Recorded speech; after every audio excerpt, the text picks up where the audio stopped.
আল্লাহ নবী সাহাবীরা বর্ণনা করলেন হযরতে আব্দুল্লাহ ইবনে মাসউদ রাদিয়াল্লাহু তাআলা আনহু রিওয়ায়াত আল্লাহ পাকের মহান নবী যেদিন দুনিয়ার জমিন থেকে বিদায় নেবে তার একদিন আগে আল্লাহ পাকের মহান নবী আল্লাহ নবী মদিনার মসজিদে ফজরের আযান হয়ে গেল মদিনার মসজিদের মুয়াজ্জিন সাইয়্যিদিনা বিলাল রাদিয়াল্লাহু তাআলা আনহু হুজুর আমার আযানটা দিয়ে দিয়েছেন এই যুবকেরা নওজওয়ানেরা মদিনার মসজিদে নববী শরীফে আল্লাহ নবী সাহাবাদের ভিড় যেন জমে গিয়েছে একই আল্লাহ নবী অসুস্থ আছেন সাহাবাদের ভিতরে সকলের টেনশন সকলেই কেমন যেন হয়ে গিয়েছে আমার নূর নবী আমার দয়ার নবী মদিনার মসজিদে যার উপস্থিতি আর দেখা যায় না আল্লাহ নবী অসুস্থ ফজরের জামাত চলেছে আল্লাহ নবী বিবি আয়েশাকে বললেন বিবি আয়েশা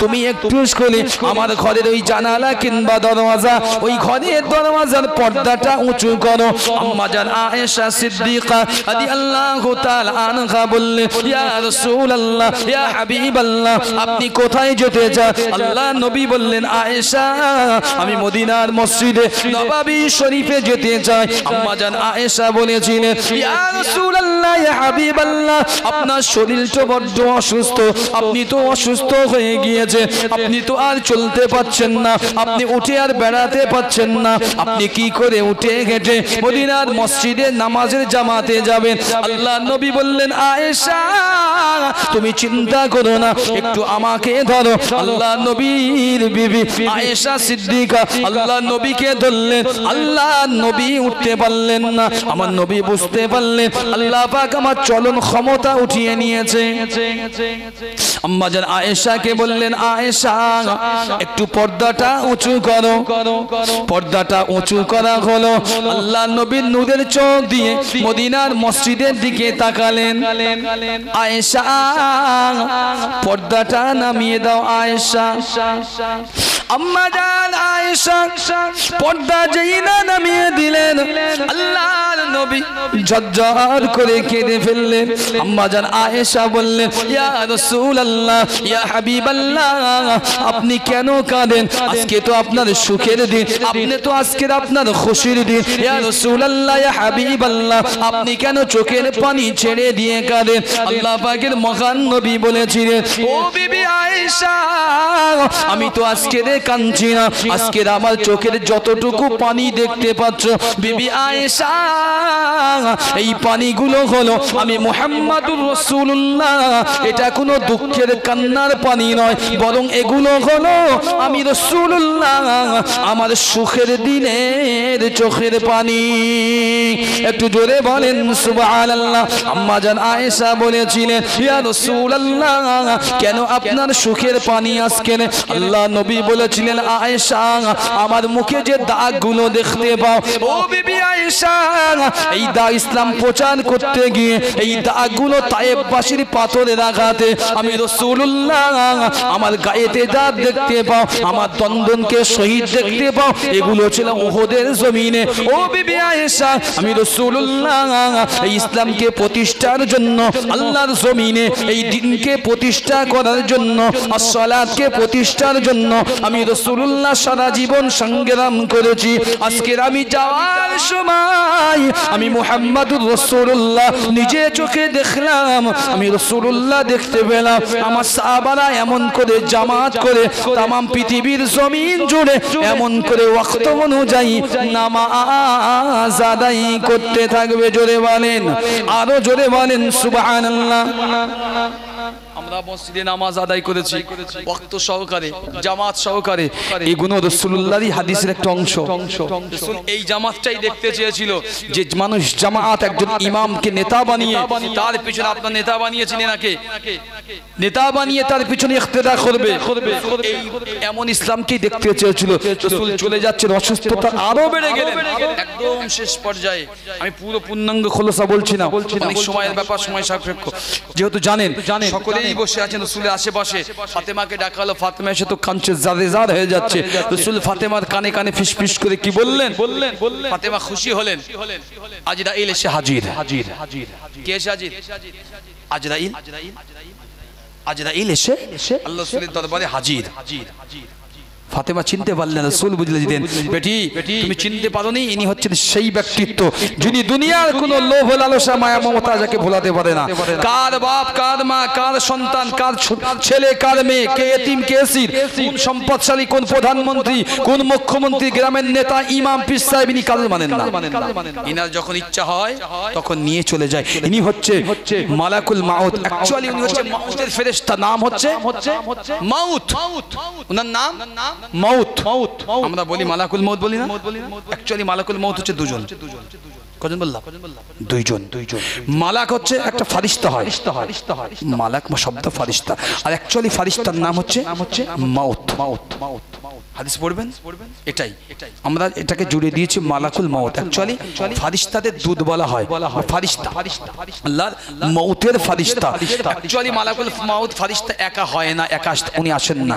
উনি যখন আসেন ওনার সঙ্গী সাথীদেরকে নিয়ে আসেন।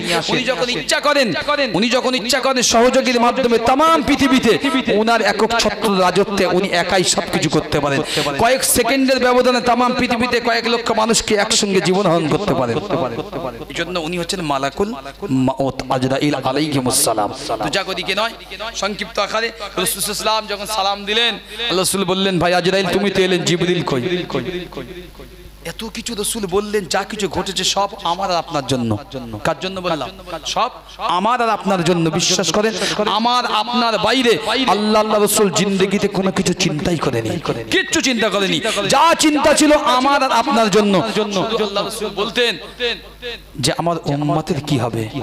আর আমরা এমন উম্মত হয়েছি, এত কি বলা যায় আর কি বলি, দুঃখ বলবে হয়তো আপনারা, আমরা উম্মত হিসেবে এতটাই ডিগ্রি প্রাপ্ত, মদ, গাঁজা, সিগারেট, জুয়া, জেনা, ব্যভিচার, ধর্ষণ, সামাজিক অবক্ষয় সব আমাদের। কিন্তু একটা জিনিস আমাদের ইসলামের কিচ্ছু নেই। না আছে নামাজ, না আছে রোজা, না আছে হজ, না আছে যাকাত, না আছে কোরআন পড়তে পারি। কোরআন পড়তে পারেন বলে হুজুর এই ব্যক্তি একদিন নামাজ পড়ে আর একদিন ছেড়ে দেয়। একজনকে ডেকে জিজ্ঞাসা করলেন, বাবু কি ব্যাপারে? এক সপ্তাহ দেখলাম মা মরে গেছে, খুব নামাজ পড়লি। এক সপ্তাহ পরে মায়ের মহব্বত অন্তর থেকে বার হয়ে চলে গেল, নামাজও ছুটে গেল। হুজুর সে আর ভাল লাগে না, হুজুর সে আর ভাল লাগে না। আমি তার ডেকে বললাম, শোন, সে ব্যক্তিটা কেরাম খেলে। কেরাম বোঝেন তো বাবু? কেরাম, জি কেরাম খেলে, খুব পারদর্শী। আমি দেখতাম মা মরে যাওয়ার পরে একটা সপ্তাহ বেশ দারুণ নামাজে মসজিদে আসতো, কেরাম ছেড়ে দিয়ে। এক সপ্তাহ যেই পারে আর নামাজে পড়তে হবে। ডেকে জিজ্ঞাসা করলাম, তুই কেরাম খেলিস, খুব ভালোবাসিস? তা এটা বুঝিস? তাহলে হুজুর ভালো বুঝি। আমি একজন ম্যাচে খেলা পেলে এই জন্যই তুই যদি কোরআনটা একদম ভালো বুঝতিস, এই নামাজ ছেড়ে দিয়ে কিরাম ম্যাচে খেলতে যাতিস না। আমার কথা বুঝতে পারছেন না? বুঝি কোরআন যদি আপনি বুঝতে পারতেন, নামাজ কাজা করতেন না কেন বলেন? আপনি নিজেই বুঝতে পারতেন কোরআন কাদের বলছে। ফাওয়াইলুল লিল মুসাল্লিন, আল্লাহ বললেন ধ্বংস হোক ওই সমস্ত নামাজি, ধ্বংস হয়ে যাক যারা নামাজের প্রতি উদাসীন। আল্লাহ বলেছে এই আয়াতটা যখন আপনি পড়তেন, ফাওয়াইলুল লিল মুসাল্লিন, আপনি বুঝতে পারতেন আল্লাহ কি বলেছে। তখন আপনার উদাসীনতার কোনো ব্যাপার ছিল না। আপনি যদি বুঝতে পারতেন ইহদিনাস সিরাতাল মুস্তাকিম সিরাতাল্লাযিনা আনআমতা আলাইহিম, মানে কি, অর্থ কি, নিশ্চিত থাকতেন আপনি নামাজটা কাজা করতেন না। শুধুমাত্র অর্থ জানেন না বলে নামাজের প্রতি মহব্বত জন্মায় না। যে জিনিস আপনি বোঝেন না, জানেন না, তার প্রতি জীবনে মহব্বত আসে। একটু ক্যালকুলেশন ভাবে দেখবেন দিন। যে জিনিস আপনার এলেম নেই, যে জিনিস আপনার করায়ত্ত নেই, বোঝেন না, সেই জিনিস আপনি জীবনে লাভবান হতে পারেন না। আপনি ব্যবসা করতে গিয়েছেন, দোকান খুলেছেন, মাল এনেছেন, যে রেট না জানেন, ব্যবসা করতে ব্যবসা হবে? আপনাকে মালের মূল্য জানতে হবে তো, কিমাত জানতে হবে তো। আপনি যদি কিমাত জানেন তবেই তো মজা হবে, তারপর তো খরিদ্দারের কাছে বিক্রি করতে পারবেন। কিমাত জানলেন না মালের, কি করে বিক্রি করবেন খরিদ্দারের কাছে? লস আর লাভ বুঝতে পারবেন না। ঠিক তেমনি কোরআন যদি না জানতে পারেন, বিশ্বাস করেন আপনাকে বলছি, কোরআন না জানার কারণে আজকের যুগে সমাজে আমরা কোরআন থেকে দূরে থাকার কারণে ইসলাম থেকে অনেক দূরে চলে গিয়েছি। নামাজ সত্যি আমাদের মন থেকে বলছি, নামাজ অনেকের ভালো লাগে না, খুব পাঁচ ওয়াক্ত খুব কষ্টকর। হ্যাঁ, নামাজ সত্যি খুব ভালো জিনিস, নামাজ সত্যি খুব ভালো জিনিস। তাই বলে ভাববেন না নামাজ অসাধ্য কোনো জিনিস। নামাজের ভিতরেই তো আল্লাহ পাকের দিদার মুমিনদের জন্য রয়েছেন। যদি বলেন সুবহানাল্লাহ, একটু বলেন না সুবহানাল্লাহ, নারে তাকবীর, দুরূদ শরীফ, আল্লাহুম্মা সাল্লি আলা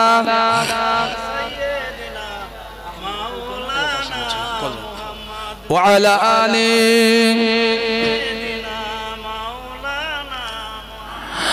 गम के मारो का हाजत रवा लो में गए उर्दू बोझें गम के मारो कहाँ जत रवालों में गए तू अहद तुझसा कोई जुदा है चुदे बोले सुभान अल्लाह गम के मारो कहाँ जत रवालों में गए तू अहद तुझसा कोई खुदा है बागी से पेड़ भी और लबों पर है बागी से पेड़ भी और जहाँ कौन गए तेरे बंदों का तेरे सिवा कौन गए ना तबा जानिए तू है हमसे सफर ना तबा जानिए हम तो नादान गए तेरी मखलूक ने हम तो इंसान गए अपनी हर एक खता पर पशेमान गए अपनी हर एक खता पर पशेमान गए तू अहद तुझसा कोई खुदा कौन गए একটু জোরে বলেন সুবহানাল্লাহ এই চিল্লে বলেন না সুবহানাল্লাহ নারায়ে তাকবীর নারায়ে তাকবীর ভাই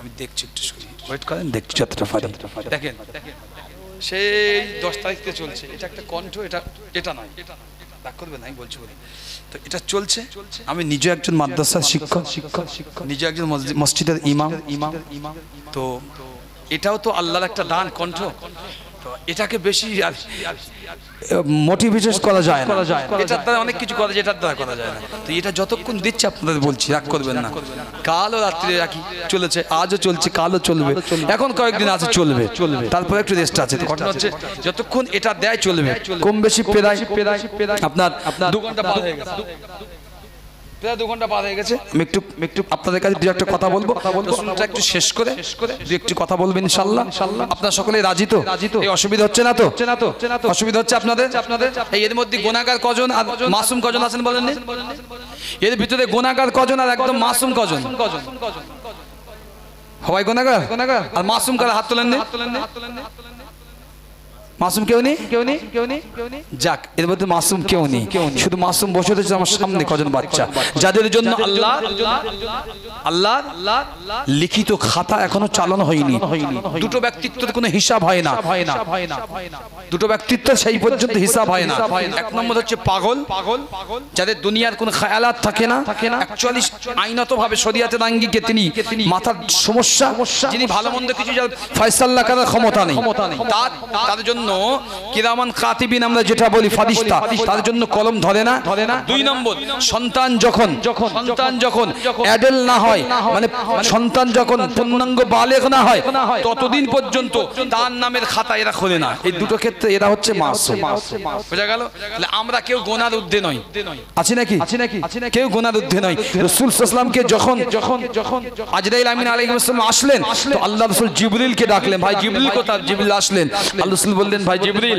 আমি তো চলে যাব আমার জাহাজে মরতে তবে আল্লাহ আমাকে বলেছিলেন ওয়ালা ফাআনা লাকা যিকরাক হাবিব আপনার ইজ্জতকে আমি দুনিয়ায় বৃদ্ধি করে দেব মানুষের কাছে আখিরাতে তো করেছি তাই নয় আল্লাহ বলেছিলেন আল্লাহ সাইয়্যিদ দুহা যখন নাজিল হয়েছিল ওয়াজাদাকা দাল্লান ফাহাদা সেদিনও বলেছিলেন আমি সেদিন বলেছিলাম আল্লাহ আমার উম্মতের কি হবে তো আল্লাহ তোমার কাছে ওয়াদা করেছে জিবরিল তুমি যাও হাবিবকে শুনিয়ে দাও উম্মতের ব্যাপারে অন্যান্য নবীদের যেমন ক্ষেত্রে যেমন হয় আমি আমার নবীর ক্ষেত্রে উম্মতের ব্যাপারে কখনো জিম্মাদার বা কোনো দোষারোপ করব না উম্মতের জন্য দায়ী করব না যদি বলেন সুবহানাল্লাহ আজকে আমি চলে যাব ওই উম্মতের কথা আজও বলতে চাই জিবরিল আমার উম্মত থাকবে তো আমার উম্মতকে maaf করে দেবে তো আল্লাহ আমার উম্মতকে তো কষ্ট দেবে না জিবরিল বলেছে সাল্লাল্লাহ আপনি নির্ভয়ে আপনার রবের সঙ্গে মোলাকাতের জন্য যান আপনার আল্লাহ ওয়াদা করেছেন যে আপনার উম্মত পূর্ণাঙ্গ দায়িত্ব নিয়েছেন আপনার আল্লাহ যদি বলবেন কে নিয়েছে কে দায়িত্ব নিয়েছে আল্লাহ নিয়েছে আল্লাহকে আটকারে আমরা আছি আল্লাহ দায়িত্ব নিয়েছে আমাদের চিন্তা হওয়ার প্রয়োজন আছে বাবু আমাদের কারো চিন্তা হওয়ার প্রয়োজন নেই উম্মতদের ব্যাপারে আপনার চিন্তা করতে হবে আপনি চলে আসেন আল্লাহ রাসূল চলে যাচ্ছেন কিছুক্ষণ পরে আল্লাহ রাসূলের ইন্তেকালের প্রাক মুহূর্তে আল্লাহ নবী সাহাবীদের বর্ণনা আল্লাহ নবীর ইন্তেকালের সময় চলে আসলো আল্লাহ পাকের ফেরেশতা আল্লাহর ফেরেশতা জিবরিল আমিন আলাইহিস সালাম দাঁড়িয়ে আছে আল্লাহর ফেরেশতা জিবরিলের চোখে পানি আল্লাহর ফেরেশতার চোখে পানি দেখে জিজ্ঞাসা করা হয়েছিল ও ফেরেশতা জিবরিল ও নূরে মুজাসসাম ও আল্লাহ পাকের বিরুহিল কুদুস আল্লাহ পাকের পবিত্র ফেরেশতা আপনার চোখে কেন পানি আপনি তো নূরের তৈরি আপনার চোখে কেন আজকে পানি আল্লাহর ফেরেশতা জিবরিল বলেছিলেন ও আল্লাহ নবী সাহাবীরা ও আল্লাহ পাকের মহান নবী আপনি কি জানেন না দুনিয়ার জমিনে আমি জিবরিল শুরু থেকে নিয়ে আজ পর্যন্ত প্রত্যেকটি নবীর কাছে এসেছি আমি আপনার আখিরি নবী আপনি হলেন নবীদের সরদার আপনি হলেন ইমামুল হুদা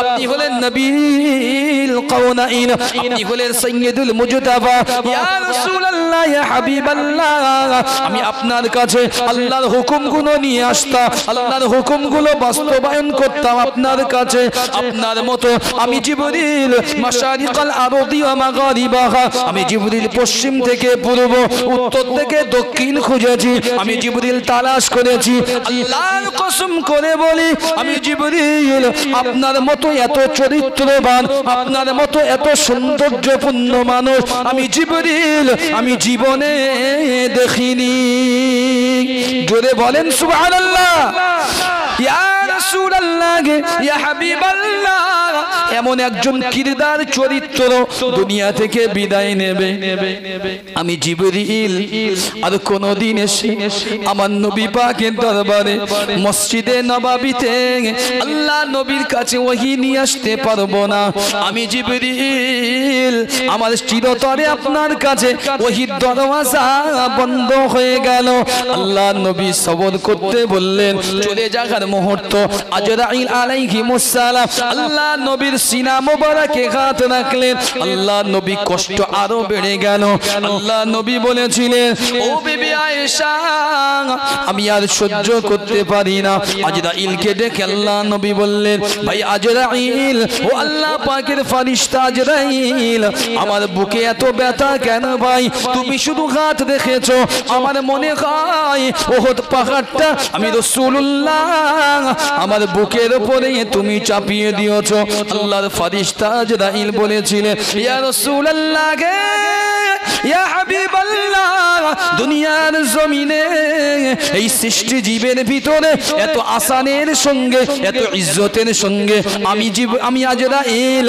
আর কোন সৃষ্টি জগতের কারণ জীবন প্রাণটা এভাবে বার করিনি ইয়া রাসূলুল্লাহ ইয়া হাবিবাল্লাহ হুজুর আপনি একটু ধৈর্য ধরেন আল্লাহ নবীর বর্ণনা সাহাবাজ মাইন্ডের বর্ণনা আল্লাহ নবীর মাথার দ্বারা একটি বাটি মোবারক ছিল তার ভিতরে পানি ছিল আল্লাহ পাকের নবী সাকরাতুল মউতের আযাব এত কষ্ট যন্ত্রণা আল্লাহ পাকের নবী বাটির ভিতরে হাত দেয় পানিতে গাছ ভিজিয়ে নিজে নিজে চোখে মুখে ঠোঁটেতে দেয় বলে ইয়া রফিকি আলা আমি বন্ধুর সঙ্গে মিলিত হতে চাই আমি বন্ধুকে চাই বন্ধুর সঙ্গে মিলিত হতে চাই আল্লাহ নবী কিছুক্ষণ সময় হলো আল্লাহ পাকের ফেরেশতা ডাক দিলেন আল্লাহ নবীর পবিত্র রূহ মোবারক আল্লাহ নবীর দেহ মোবারক ছেড়ে ওই নূরের দেহ ছেড়ে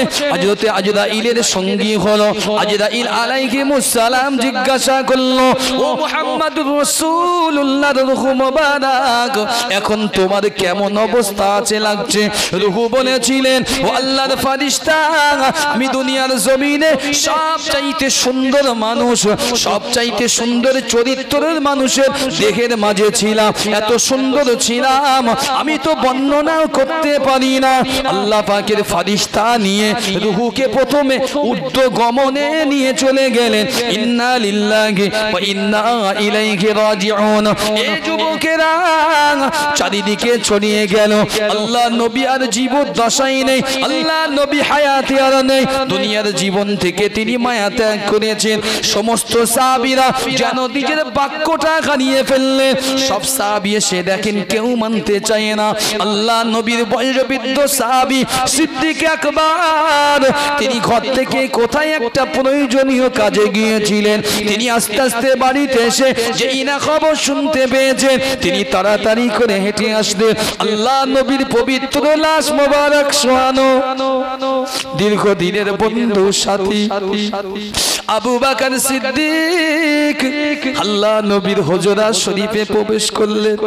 আবু বকর আল্লাহ নবীর পবিত্র লাশ মোবারক থেকে মাথার দিকে একটু কাপড়টা তুললেন, নিজে ঘাট হয়ে একটা চুম্মা দিয়ে বললেন, বন্ধু বিদায়, বন্ধু বিদায়, ইয়া রাসূলুল্লাহ বিদায়, আপনার উপরে আমার মা বাপ কুরবান হোক, ইয়া রাসূলুল্লাহ ইয়া হাবিবাল্লাহ, মরণের আগে যেমন আপনি সুন্দর ছিলেন, মরণের পরে আপনি যেন আরো বেশি সুন্দর হয়ে গেলেন। জোরে বলেন সুবহানাল্লাহ, আরো জোরে বলেন সুবহানাল্লাহ।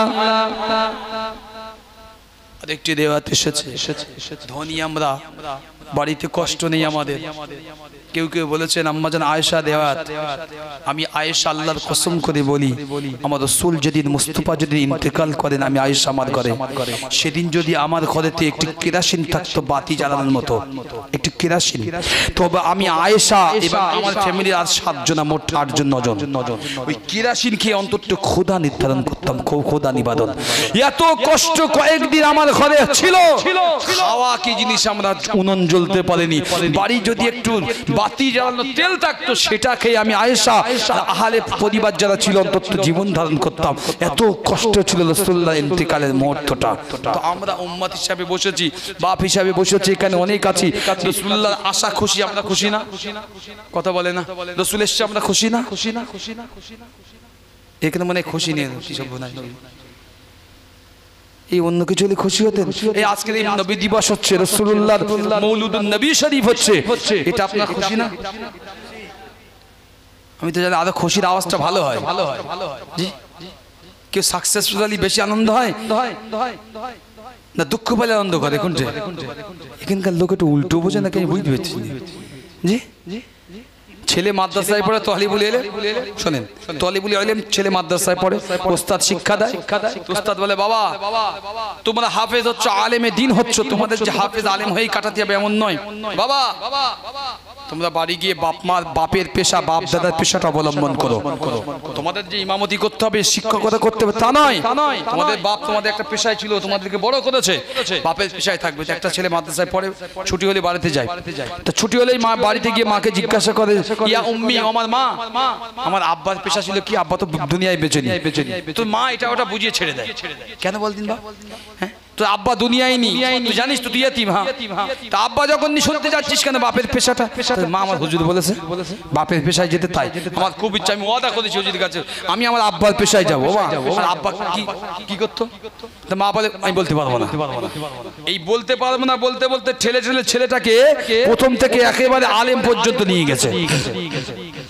ছেলে শেষবার যখন আলেম পরীক্ষা দিয়ে বাড়ি এসে, সার্টিফিকেট নিয়ে আসিনি, পরীক্ষা দিয়ে বাড়ি চলে ছুটি হয়েছে, মা আজকের দিনে আমি আলেম হয়েছি, তোমার বলতেই হবে আমার বাপের পেশাটা কি ছিল। তাতে বাপ তুই যখন এত বারবার বলছি, আমি তো পাচ্ছি না বলতে, তো লজ্জা শরমের মাথাকে তুই যখন বলছিস তখন আজকে বলতেছি, তোর বাপ ছিল এখানকার গ্রামের মস্ত বড় চোর। কি বলেছে? বাপ ছিল গ্রামের একজন চোর। ছেলে বলতো মা তাতে লজ্জা কি, আব্বার পেশা তো এই, তাতে লজ্জা কি? ওস্তাদ বলেছে আমি ওয়াদা করেছি। মা বলছে ওয়াদা করেছি মানে তুই কি করবি, চুরি করবি? হ্যাঁ আমি চুরি করবো, বাপের পেশা কোনো অসুবিধা নেই। তুই একটা আলেম, আরে মা আমি ইনসাফের সঙ্গে চুরি করবো। কি করবো? কথা বলে না, ইনসাফের সঙ্গে চুরি করবো। সাধারণ চোর গেলি যা পাইনি চলে আসে, আমি ইনসাফ করবো, সব লোবো না, আমি বুঝে সুঝে লোবো। মা এত বোঝায় শোনে না, ও কদিন ট্রেনিং নিচ্ছে এ চোরের কাছে ও চোরের কাছে, যে চোরের কাছে ট্রেনিং নিতে যায় সে বলে হুজুর আপনি কি বলেন, এটা আলেম মানুষ আপনি চুরি করবেন, এটা বোকা, তুই বুঝিসনি আমার এটা শিখতেই হবে, এটা আমার বাপ দাদার পেশা, এটা আমার শিখতেই হবে। এক তারিখে চুরি শিখেছে, চুরি করতে বেরিয়েছে, প্রথম বাড়ি গিয়ে দেখে চুরি করতে বেরিয়ে প্রথম বাড়িতে যাচ্ছে গিয়ে চুরি করতে মনে পড়েছে আল্লাহ রাসূল বলেছে হাদিস শরীফের ভিতরে প্রতিবেশীকে কষ্ট দিও না, তোমার প্রতিবেশী হয় না, এবারে চুরি করা যাবে না। আলেমের চুরি হচ্ছে শোনেন, এবারে চুরি করা যাবে না, উল্টে পাশে একটু দূরে গেছে, যে চুরি করতে গিয়ে দেখতে হবে সেবারে বিয়ে শাদী হচ্ছে না। এই বিয়ে শাদী হচ্ছে মানে একটা বাপ কত বোঝা কত কষ্ট, একটা মেয়েকে অপরের হাতে তুলে দিতে হয় কত কি দিয়ে কত কষ্ট, সে বাপের কাছে চুরি করে আমি আর ডবল কষ্ট দেবো না, থাক এহসান করলাম, এবারে চুরি করবো না। আরো 2-3টে গ্রাম ডিঙিয়ে গিয়ে একটা খুব বড় বাড়ি দেখতে পেয়েছে, ও নিয়ত করছে এই বাড়ি চুরি করবো, নিয়ত কমপ্লিট, এই চুরি করবো নিয়ত করতে করতে প্রায় রাত ভোর 2টো বাজে যায়, ও সেই বড় বাড়ির গেট টপিয়ে ভিতরে ঢুকেছে, ঢুকে আস্তে আস্তে ও যে কোনো কলা কৌশলের ভিতরে প্রবেশ করেছে, দুতলা বিরাট বাড়ি, নিচে গিয়ে চারিদিক খুঁজছে, খুঁজতে খুঁজতে এটা ওটা খুঁজতে খুঁজতে ও লকার খুঁজছে, লকার একটা বড় বাক্স লকার পেয়েছে, ও ওটা খুলে দেখে এর ভিতরে সোনা গহনা ভর্তি। ও চিন্তা করেছে প্রথমে আলেম মানুষ তো প্রথম অভিব্যক্তি ছিল এটাই, বাড়িওয়ালা নিশ্চয়ই বড় হারামখোর। কেন এতটা সোনা মজুদ করে রেখেছে? আল্লাহ বলেছে যারা সোনা মজুদ করে কিয়ামতের দিনে যারা যাকাত দেয় না, এই স্বর্ণ অলংকার আমি আল্লাহ এদের সিনা, এদের কপাল, এদের পিঠ পৃষ্ঠদের সব জায়গায় আমি আল্লাহ সেটে দেবো আগুন দিয়ে। বেয়াদব জানে না নিশ্চয়ই মস্ত বড় হারামখোর, আলেম চত্ব বই দিবার যে এটা হাদিস, নিয়ত করে বড় পুটলি বার করেছে, ওর থেকে সোনাগুলো বার করেছে, বার করে 3টে ভাগ করেছে, একটা নিজে লেছে, আরটা পুটলি লিখে দেখে এটা জাকাতের মাল, কাল সকাল হলে গরিবের দিয়ে আসবেন, লিখে দেছে এটা জাকাতের মাল, গরিবের কাল দিয়ে আসবেন, এটা আপনার বলে গোছগাছ সব কমপ্লিট। চিন্তা করতে ক্ষুধাও লেগেছে, তো কি করি, বড় লোকের ব্যাপার, ড্রয়িং রুম আছে, খাওয়ার রুম আছে, থেকে ভালো মন্দ, বড় লোক কেমন হয় বাপ, গরিব মানুষ চেটে পুচে খায়, রাসূল বলেছেন না, গরিব মানুষ চেটে পুচে খায়, হাত চাটে, হাত আঙুল, কেন আঙুলের রাসূল বলেছে আঙুলের ভিতরে একটা টক্সিন আছে, টক্সিন আপনি যত চাটবেন, খাওয়ার পরে বর্তন চাটবেন, এই টক্সিন আপনার শরীরে গেলে আপনার হজম ক্ষমতা আল্লাহ বৃদ্ধি করে দেবেন, যদি বলেন সুবহানাল্লাহ। এটা সুন্নতে নবাবী। আমরা অনেকে লজ্জা করি, দাওয়াত বাড়ি গিয়ে হাত ছাড়তে বলে হুজুর বিরাট খাচ্ছে, তাই না, লজ্জা করে আমরা সুন্নতগুলো বিদায় করে দিচ্ছি, যা করি কিনা। চোর দুটো গিয়ে দেখছে ওরা যা খেয়েছে তার থেকে বেশি বাদ দিয়ে রেখে দিয়ে গেছে, বড় লোক তুই হাত দিয়ে বলছে তো আস্তাগফিরুল্লাহ, এই ভাতগুলো বদদোয়া করতেছে এদের বিরুদ্ধে, এই বদদোয়া করুন, দাঁড়া আমি খেয়ে ঠিক করছি, ও ওর মতো করে খেয়ে নিয়েছে, ফজরে আজান দিচ্ছে, মুয়াজ্জিন আজান দিচ্ছে, চিন্তা করলো না নামাজ না পড়ে ঘর থেকে বাধা যাবে না, ও গিয়ে ওদের বাথরুমে গিয়ে ভালো করে ও জুটোজু করে পাটি খুঁজে বাদ করে তাকবীর দেওয়া স্টার্ট করতেছে, আল্লাহু আকবার। যে বাড়ি জীবনে নামাজ হয় না, কেউ পড়ে না, সেই বাড়িকে তাকবীর দিচ্ছে নিজের তলায়। মালিক ফজরের সময় তাকবীর শুনে উঠে গেছে, উঠে চিন্তা কি সর্বনাশ, আমার বাড়ি নামাজি কেউ নেই, দুটো বাচ্চা সে বাইরে পড়ে, ঘর সব ফাঁকা, আমি আর আমার বিবি হালিয়ে উপরে থাকি, নিচে নামাজ পড়তে ও কেটে বকুল বিশ্বাস আমার ঘরে এসে কি করে আসলো, মালিক আস্তে আস্তে নিচে যায়, মালিক তো দেখতে যায় এ তো কিরাত পড়েই যাচ্ছে, মাওলানা একেবারে সুবহানাল্লাযী আসরা বিআবদিহি, হ্যাঁ ইয়া আইয়ুহাল মুযাম্মিল তাবারাকাল্লাযী বিয়াদিহিল মুলক, পড়েই যাচ্ছে তেলাওয়াত করে মনের মতো করে, আলেম মানুষ, আর মালিক এসে ওতে কি সর্বনাশ, আমার ঘরে এ কিরা নামাজ পড়ে, মালিক চুপ করে বসে দিয়ে নামাজ শেষ করেছে, এবার যায় বাবা তুমি কে, তো আমি চোর, তো তুমি চোর, পাঞ্জাবি টুপি দাড়ি তুমি চোর, হ্যাঁ আপনার মিথ্যা কথা বলবো, আল্লাহ রাসূল বলেছেন মিথ্যা হচ্ছে সমস্ত পাপের বাপ, সমস্ত গুনার বাপ হচ্ছে মাথা হচ্ছে মিথ্যা, আমি মিথ্যা বলবো না। মালিক তো শুনছে অবাক হচ্ছে, তুমি চোর, হ্যাঁ কি চুরি করেছো, বলছে সোনা, আমার সোনা তুমি চুরি করেছো, তাই শুধু চুরি করেছি কোথায়, আমার হক আমি নিয়েছি, ওখানে খুলে দেখেন আর দুটো হক রয়েছে, একটা গরিবের একটা আপনার, সকাল হলে এলাকার যত খুঁজে খুঁজে গরিব অসহায় বিধবা বিধবা আছে এতিম আছে এই বাড়িতে দিয়ে আসবেন মালগুলো, খবরদার এটা ওদের মাল। মালিক তোর কথা শুনেছে কর্তব্য বিমূঢ় হয়ে গেছে, কি বলে কি আমার মাল আমার উপরে, অনেক চিন্তা ভাবনা করে মালিক তখন বলছে না তুমি চোর না। আচ্ছা আমি চোর, তো কি নাম চোর? তাহলে আমি আলেম চোর। পূর্ণাঙ্গ ঘটনা বললেন। আহালিয়াকে ডাকলেন সংক্ষিপ্ত। আহালিয়াকে ডেকে বললেন শোনো, আমরা তো আমাদের মেয়ের জন্য বিবাহের জন্য সন্তান খুঁজছি, আমার মনে হয় এর থেকে উত্তম চরিত্রবান সন্তান পেতে পারি না। আমাদের যা আছে এর হাতে অর্পণ করবো, আল্লাহর হুকুমে যেটা মানুষের দেওয়া সেটা দিয়ে দেবে, বাকি এর জন্য এটাই রেখে দেবে। ছেলে দৌড়াতে দৌড়াতে মায়ের কাছে গেছে, মা তোমার একদিন বলেছিলাম বাপ দাদার পেশা নিয়ে খবরদার কোনোদিন নিজের ভিতরে দুঃখ করবে না। আজকে আমি বলছি তুমি সত্যি দুঃখ করো না, আমার বাপ দাদার পেশা উত্তম পেশা। আল্লাহ আমাকে এমন একটা জিনিস দিয়েছেন, নিয়ামত দিয়েছেন, কিছুক্ষণের ভিতরেই 4টে গ্রাম পরে অমুক বাড়ির থেকে, দোতলা বাড়ির থেকে সম্বন্ধ আসছে, মা তুমি হ্যাঁ করবে, বিয়ে হয়ে গেলে আমরা চলে যাবো ওখানে। এটা হচ্ছে হাদিসের কথা, হাদিস বোঝানোর জন্য এটাই বলছি। চোর হলেও লেভেল ভালো ছিল, কথা বুঝলেন না? তা আপনার যে খুশি হয় এই খুশির লেভেলটা ভালো না। ঠিক সুরাতে সিরাত দেখা যায়, সুরাত আপনার সুরাত দেখলে সিরাতটা পরিষ্কার হয়ে যাবে এই মানুষটা কেমন। তা আপনার তো সকলেই খুশি, এই খুশি না? এই খুশি থাকলে একবার তাকবীর দান দিন, নারায়ে তাকবীর, নারায়ে তাকবীর। আগামী বছর এই বিশ্ব নবী দিবস হবে না? হবে না? এই পিছনের লোক বলেন চাচারা হবে? রাগনি তো কারণ আমার উপরে রাগনি তো।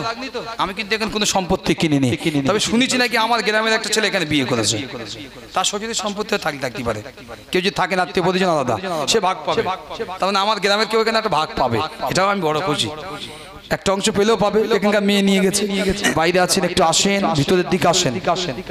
আমার বক্তব্য খুব লম্বা চওড়ার দিকে যাব না, অনেক কিছু বলারও আছে, সংক্ষিপ্ত ভাবে বলবো ইনশাআল্লাহ।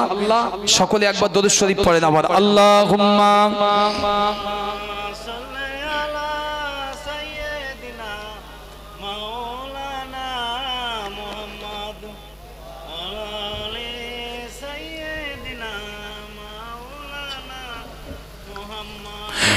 একদিন তোমারি নাম মসজিদে হবে এলান, একদিন তোমারি নাম মসজিদে হবে এলান। তৈরি থেকো, তৈরি রেখো, কবরের মান সামান, একদিন তোমারি নাম মসজিদে হবে এলান। বন্ধু স্বজন আত্মীয় পরিজন পরিয়ে তোমার নতুন কাফন, বন্ধু স্বজন আত্মীয় পরিজন পরিয়ে তোমার নতুন কাফন, নিয়ে যাবে ওই কবরে, থাকবে না কেউ আপন, নিয়ে যাবে ওই কবরে, থাকবে না কেউ আপন। একদিন তোমারি নাম মসজিদে হবে এলান। তৈরি থেকো, তৈরি রেখো, কবরের মান সামান, একদিন তোমারি নাম মসজিদে হবে এলান। আল্লাহুম্মা সাল্লি আলা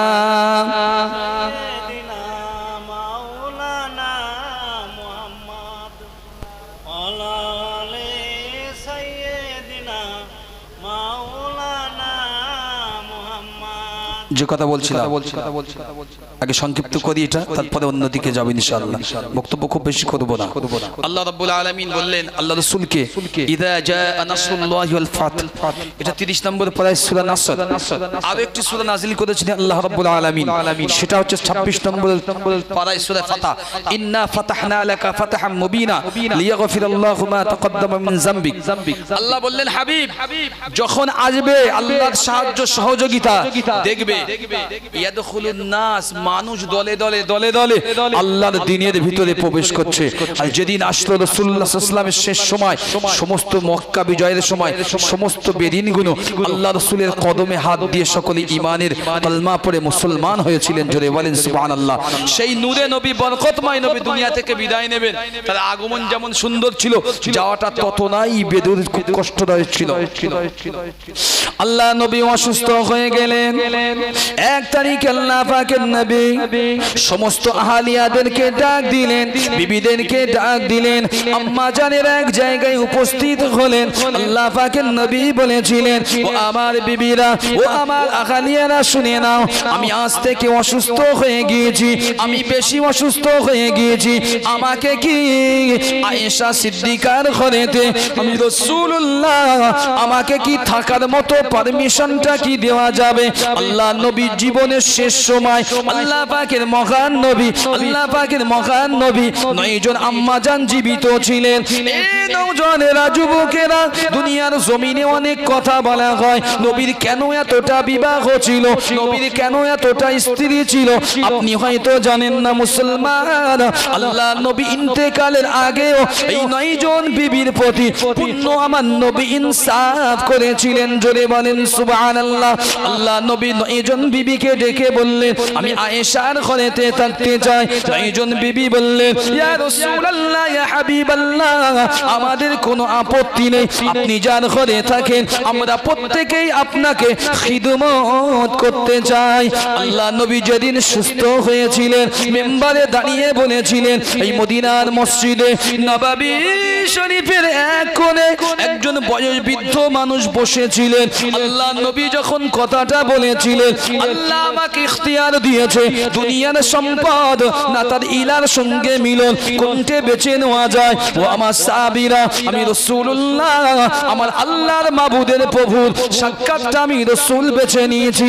ওই মদিনার মসজিদে নববীর এক কোণে বয়োবৃদ্ধ সাহাবী হযরতে আবু বকর সিদ্দিক রাদিয়াল্লাহু তাআলা আনহু বসেছিলেন। আল্লাহ নবীর নূরের জবান থেকে এই কথাটা যেই না শুনতে পেয়েছেন, আল্লাহ নবীর কলিজার টুকরা সাহাবী, আল্লাহ নবীর হিজরতের সাথী সিদ্দিকে আকবর আবু বকর সিদ্দিক রাদিয়াল্লাহু তাআলা আনহু যেই না শুনতে পেয়েছেন, মদিনার মসজিদে নববী শরীফের এক কোণে বসে বসে বসে বসে আবু বকর সিদ্দিক নীরবে অঝরে চোখের পানি ঝরিয়ে কাঁদতেছিলেন। জোরে বলেন সুবহানাল্লাহ, আরো জোরে বলেন সুবহানাল্লাহ। আল্লাহ নবীর সমস্ত সাহাবা ছিলেন, কেউ কেউ বলা বলি করছিলেন, আবু কুহাফার বেটা, আবু কুহাফার বেটা আবু বকর, আমার রাসূলের কি এমন কথা শুনে আবু বকরের কলিজায় কষ্ট লেগেছে। এই নওজওয়ানেরা, যুবকেরা, যিনি জ্ঞানী হন, যিনি বুঝতে পারেন, যিনি অভিজ্ঞতা ভান্ডার যার থাকে, সেই মানুষটি সবচাইতে বেশি বুঝতে পারে আবু বকরকে দুনিয়ার জমিনে কোন উম্মত যদি বেশি মুহাব্বত করে, আল্লাহ নবীকে কেউ যদি বেশি মুহাব্বত করে থাকতো, তার নাম হলো হযরতে আবু বকর সিদ্দিক। জোরে বলেন সুবহানাল্লাহ। সবচাইতে বেশি মুহাব্বত করতে কে বলল? কথা বলেন, আবু বকর সিদ্দিক। দেখেন, দেখে যাবেন না আমার কথা, আমি বলিও বটে, নাম শুনবেন আমার কথা। পীর সাহেবদের ঘটনা বললি তকবীর কিন্তু ফোয়ারা ছুটে যাবে। যদি বলি একটু শুরু করতে, আমার অমুক সাহেব এই করেছে, তো তকবীর কুচে যাবে, বলে হুজুর এই ওয়াজটা আগে করেন। দিলে বাঁধে, দিলে বাঁধে, বোঝেন? যে জিনিসগুলো সহিহ বুখারী দ্বারা রিওয়ায়াত প্রমাণিত, যে জিনিসগুলো সহিহ তিরমিজি, সহিহ নাসাই দ্বারা প্রমাণিত, সিয়াসাতের কিতাব দ্বারা, কোরআন দ্বারা প্রমাণিত, সেই জিনিসগুলো বলতে আমারও ভালো লাগে। এগুলো শুনলে ঈমান তাজা হয়, বরং ঈমান কানা হয় না। ওগুলো শুনলে হয়তো ক্ষণিকের জন্য আনন্দ লাভ হতে পারে, তবে ঈমানের কোনো আপনার উন্নতি হতে পারে না। কথা বুঝতে পারলেন না? ছেলে পরীক্ষা দিতে গিয়েছে, একটু কমজোরি মাস্টার বন্ধু, ছেলে পরীক্ষা দিতে গিয়েছে, সে একটু কমজোরি, মানে বোঝে না, একটু কাঁচা ওই ক্লাসটাই। অঙ্কের পরীক্ষা হচ্ছে, গণিত। তো যিনি মাস্টার, তিনি আবার ছেলের বাপের বন্ধু। জানলা তাদের বলছে, বন্ধু আমার ছেলে ওই যে ভাই তোর ছেলে, তা কোনো চিন্তা করতে হয় না বন্ধু, একটু কাঁচা দিয়েছে, ঠিক করে দিয়েছিল। হ্যাঁ,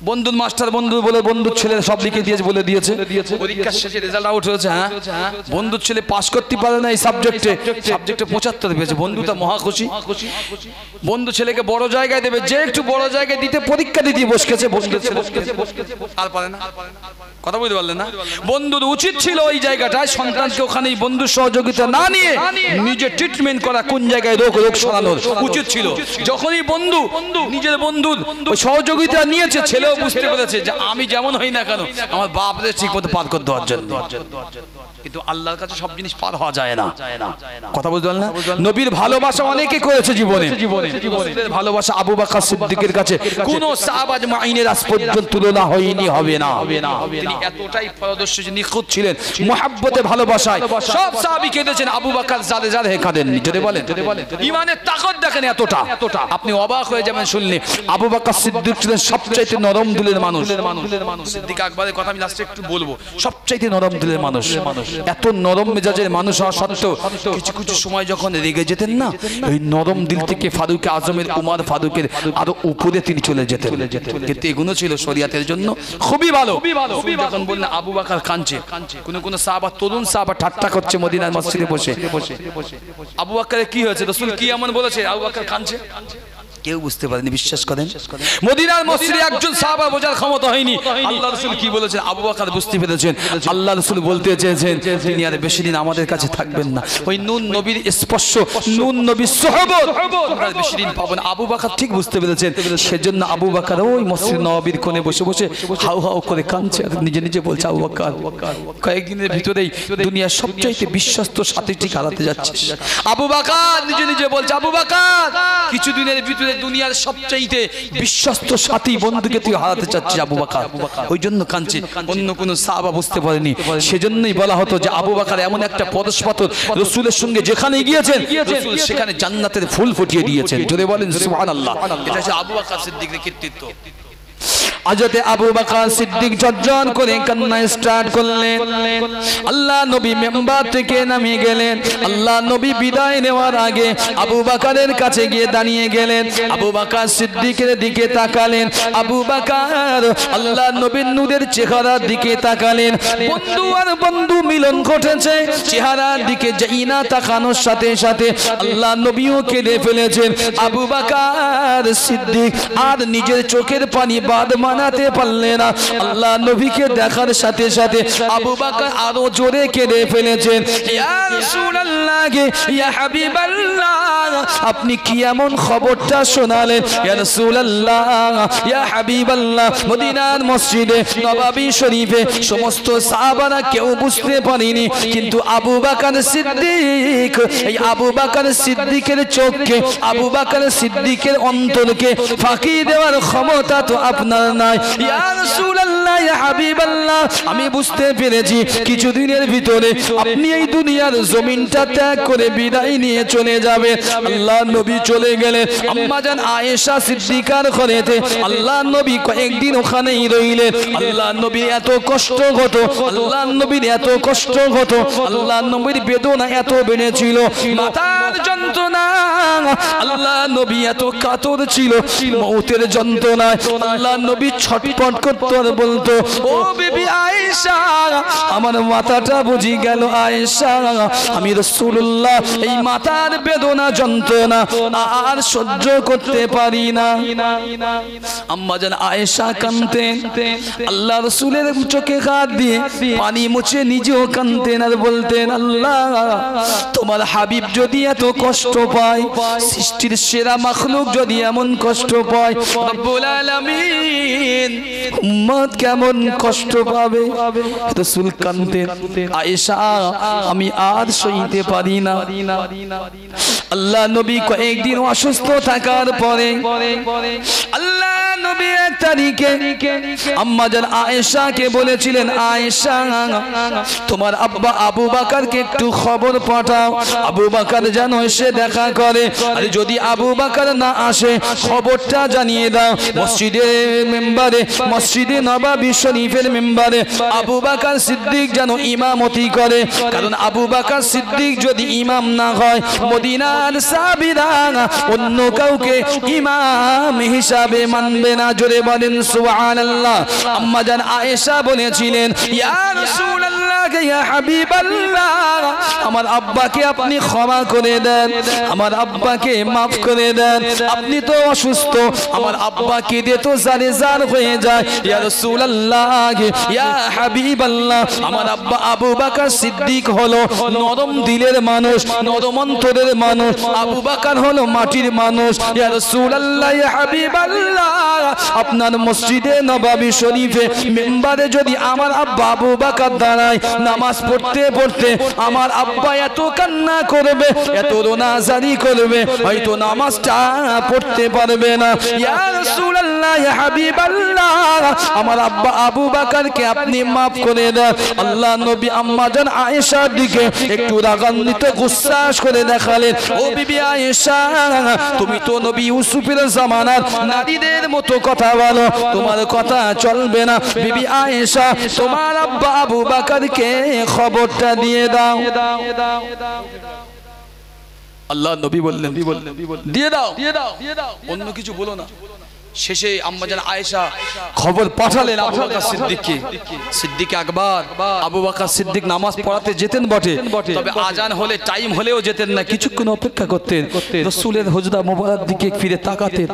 আমার নূর নবী আজান হলে ওযু সেরে এখান থেকে আসতেন, আর নূরের নবী আসতেন, সাহাবারা রাসূলকে দেখেই দাঁড়িয়ে যেতেন। যদি বলতে পারলেন না, এমন একজন মানুষ যার সুরাত হুসন জামাল চেহারা দেখলে মানুষের পিপাসা ক্ষুধা নিমেষেই দূর হয়ে যেত।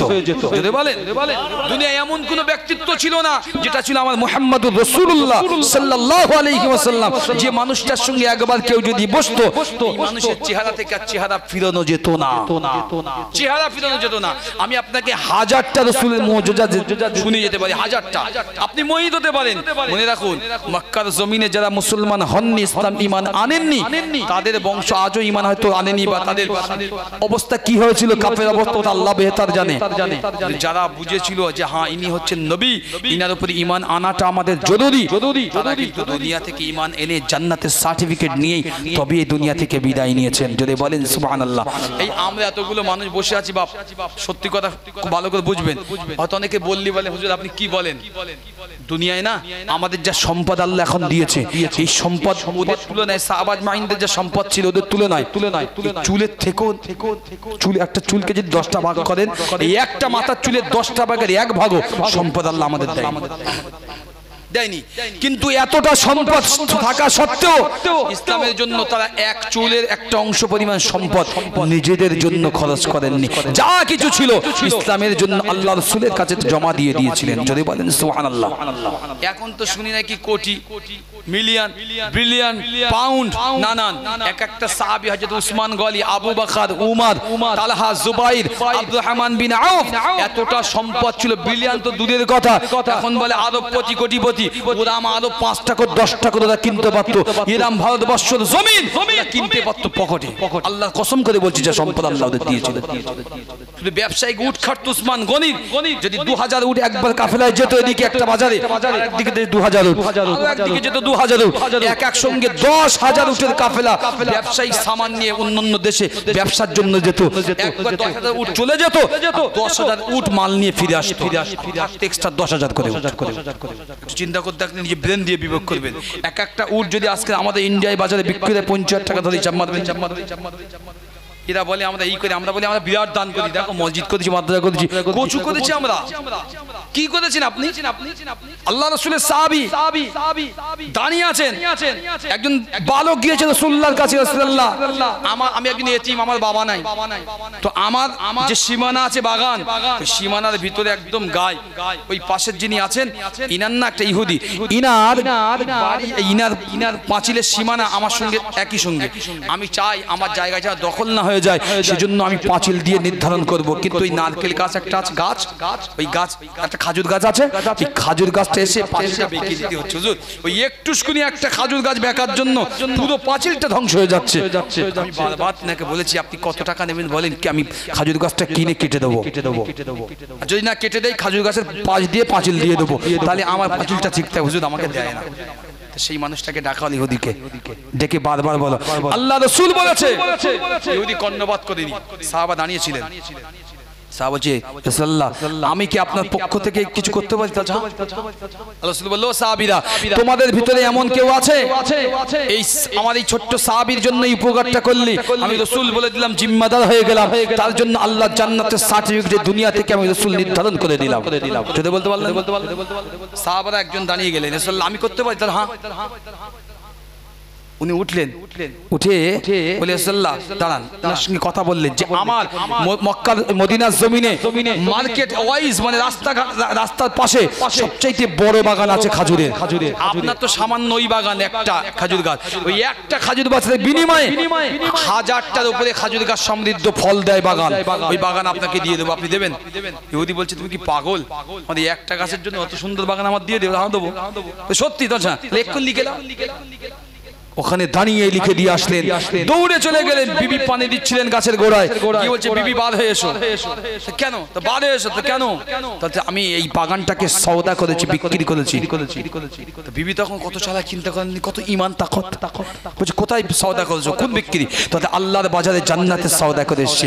বিবি বলছে দাঁড়াও দাঁড়াও, তুমি একলা সওদা করলেও সওদাই মঞ্জুর নয়, আমিও তোমার সঙ্গে ওই জান্নাতের বাগানের সওদার হতে চাই। যদি বলেন আপনি স্বামী, আপনি একলা যাবেন, আমাকেও নিয়ে চলেন, আমিও তো আপনার সঙ্গী, আমিও তো আপনার হালিয়া, আপনি জান্নাতের বিনিময়ে বাগান সওদা করেছেন, বাগানের বিনিময়ে জান্নাত, আমিও তো জান্নাতের মালকিন হব, আমাকেও নিয়ে চলেন, আমি আপনার পিছে পিছে যাবো। আমরা বলি আমরা বিরাট দান করেছি, আমি বলি কচু দান করেছি, 10,000 টাকা 5,000 টাকা 1,000 টাকা দিতে বুক কাঁপে, এরা নাকি বিরাট দান। এই জন্য আজকের আমাদের অবস্থা এতটা কুঞ্জুসিয়াতের উপরে, আমাদের ভিতরটা সম্পূর্ণ ঝাঁঝরা হয়ে গিয়েছে, একদম সম্পূর্ণ পাথরের নাই। সুম্মা কাসাত কুলুবুকুম মিন বাদি যালিক ফাইয়াকাল হিজারাতি আও আশাদ্দু কাসা ওয়া ইন্না মিনাল হিজারাতি লামা ইয়াতাফাজ্জালু মিনহুল আনগার। আল্লাহ বলছে তাদের অন্তরগুলোকে দেখো, অন্তরগুলো যেন তাদের কি বলা যায় শক্ত হয়ে গিয়েছে, যেমন শক্ত একটা পাথর কিংবা তার চাইতে বেশি। অর্থাৎ আমাদের অন্তরের অবস্থা ঠিক এমন হয়েছে, রাসূলুল্লাহর কথা শুনলে অন্তরের চোখ দিয়ে পানি আসে না আমাদের, আল্লাহ রাসূলের কথা শুনলেও আমাদের অন্তরের চোখ দিয়ে পানি আসে না, আমাদের কষ্ট হয় না। আল্লাহ রাসূল বিদায় নেবেন, রাসূলুল্লাহ বিদায়ের বেলা কয়েকদিন যাবত রাসূলুল্লাহ অসুস্থ হয়ে আছেন, আবু বকর সিদ্দিকের ইমামতি চলছে, সংক্ষিপ্ত করছি। একটা দিন আসলো, আল্লাহ রাসূল বললেন বিবি আয়েশা একটুখানি পর্দাটা তোলো, সেটি ওয়াক্ত ছিল ফজরের সময়, আল্লাহ রাসূলের সব সাহাবীরা সাথে মদিনার মসজিদে এসে নামাজ পড়বে বলে। আর ফজরের সময় রাসূল চেষ্টা করেছেন আসার জন্য, বারবার রাসূল কখনো ইচ্ছা করেনি কোনোদিন যে নামাজ কাজা হোক, জামাতটা, সেদিনও চেষ্টা করেছেন, কিন্তু সেদিন পারলেন না। একটুখানি উঠলেন, আবার রাসূল বসে পড়লেন, শরীর আর দেয় না। আল্লাহ নবী সাহাবীরা বর্ণনা করলেন, হযরতে আব্দুল্লাহ ইবনে মাসউদ রাদিয়াল্লাহু তাআলা